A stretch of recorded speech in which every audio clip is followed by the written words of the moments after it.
رحلتنا النهاردة يا صحابي بتبدأ في شارع.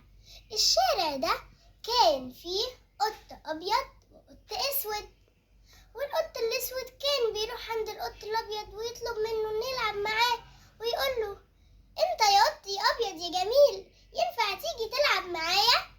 والقط الأبيض يبص للقط الأسود ويقول له: أنت قط أسود وأنا قط أبيض، أنا جميل وأمور وشكلي حلو، ولكن أنت وحش ولونك أسود، ما تلعبش معايا يا قط يا أسود، أنا بيض أبيض وحلو.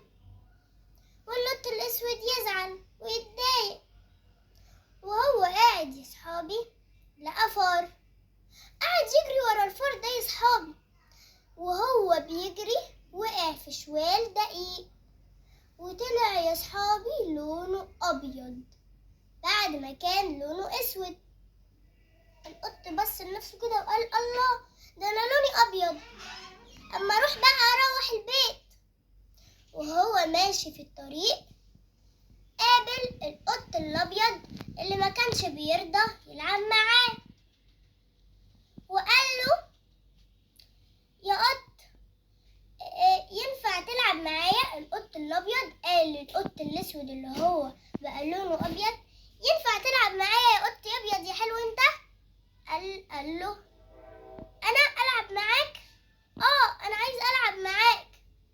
فراح القط الأبيض التاني قال له: هو أنت عايش هنا من زمان؟ أصلا مشوفتكش هنا خالص. قال له: أنا عايش هنا من زمان قوي وبتشوفني كل يوم. قال له: بجد؟ بس أنا مباخدش بالي، يلا بينا نلعب. وبقوا صحاب جدا جدا يا قط انت يا جديد، وبقوا بيلعبوا مع بعض وبيضحكوا.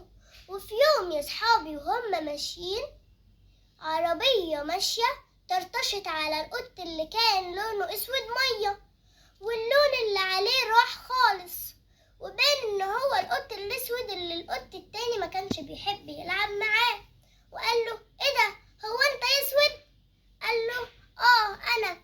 شفت بقى، كل ده انا اللي كنت معاك، وانا يعني عشان بس غيرت لوني، شفت انا حلو ازاي؟ انا مش وحش عشان لوني، انا قلبي جميل ونضيف وبحب العب مع كل اصحابي. راح القط الابيض اتعلم درس مهم وقال للقط الاسود: خلاص انا اسف عشان انا كنت بزعلك وبتريق عليك عشان انت اسود وانا ابيض. وانتوا كمان يا صحابي اتعلموا ان انتوا ما تفرقوش ما بين الناس وتقولوا ده اسمر وده ابيض، لا انا مش هصاحب ده، وده بيتكلم لغة غيري مش هصاحب ده وهصاحب ده. لا يا صحابي، لازم نحترم بعض.